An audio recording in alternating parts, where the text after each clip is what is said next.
sakın insanların sizin modunu düşürmesine izin vermeyin. Sakın insanların lafına takılıp çalışmanızı yarıda bölmeyin.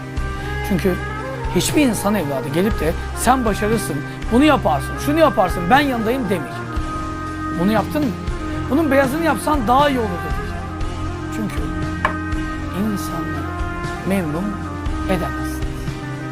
O yüzden kaç gece uykusuz kalacaksınız kim bilir. Çok sevdiğim bir söz var bir filmde. Şöyle diyor.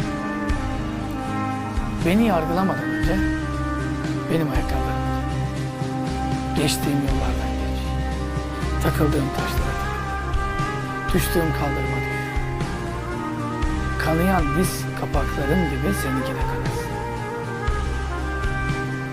Sonra gel, acın acıma denk olduğunda konuşalım. O yüzden sizin hayatınızı yaşamamış bir insanın bile lafına